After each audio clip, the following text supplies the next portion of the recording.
ही सुरणाच्या पाल्याची भाजी धुतली की अशी नीट करायची असते. ही बघा, ही अशी जी सालं काढली जातात ही बघा मागून देठ, ही अशी आधी केली तरी चालते, पण धुवायच्या आधी केली तर विचविचीच होते. म्हणून धुतल्यानंतर ही अशी सालं काढायची आणि नंतर ती बारीक चिरायची. जेवढी तुम्ही ही सालं काढाल, बारीक चिराल, तेवढी ही सुरणाच्या पाल्याची भाजी सुंदर होते. ही बघा, ही सुंदर बारीक आता सोलली आहे ना, ही बारीक अशी चिरली जाते. बारीक अशी चिरली जाते. बघा कशी बारीक चिरली आहे बघा.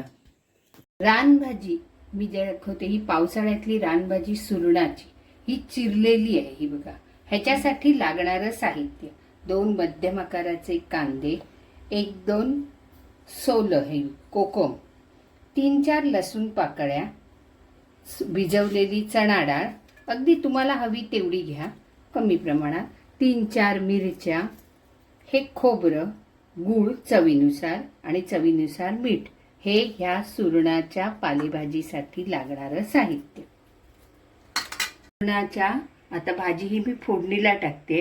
ह्याच्यासाठी 3 ते 4 बोट चमचे तेल. त्या तेल आता हे बघा, हे तापलंय.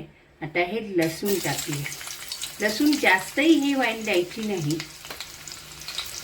लसणीची फोडणी तुम्हाला ह्याला जरा, कारण ही रानूस असते, सुरण हा जरा खाजळा असतो, त्यामुळे ह्यात कोकमही घातलं जातं. पावसाळ्यात त्याचा जो पाला येतो त्याची भाजी केली की सुंदर आणि आपल्या तब्येतीलाही ती चांगली. हा आता कांदा फोडणीला टाकायचा. त्याच्यात कांदा टाकला की कांद्यावर थोडंसं मीठ टाकायचं, कारण तो कांदा लगेच शिजतो, म्हणजे मालवणी भाषेत सांगायचं तर बावतो म्हणतो. हा कांदा चांगला परतायचा. कांदा परतला की त्याच्यावर मीठ घालायचं आणि मग मिरची घालतो आम्ही, कारण मिरची जर अगोदर घातली तर घशाला जरा असे, म्हाताऱ्या लोकांच्या घशाला असं खरकट तिखट असं लागतं. त्या कांद्यावर ही मिरची घातली. आम्ही मिरचीचे 2 भाग करत नाही, तर आडव्या मिरच्या अशा करून टाकतो. कांद्याला ही एक वाफ आली आहे. आता त्याच्यावर आपण ही चणा डाळ टाकूया. चांगल्यापैकी छान बावलंय बघा, मस्त दिसतंय. आता ही आपण चणा डाळ टाकली. चणा डाळ सुद्धा एक वाफ यायला द्यायची, म्हणजे अशी ती ओली आपण भिजत घातलेली असते, फुलते आणि पाला कसा पटकन शिजतो 1-2 मिनिटात. त्यामुळे ह्याला सुद्धा मिनिटभर आपण शिजायला द्यायची. ह्या पालेभाजीत हळद मात्र आम्ही घालत नाही.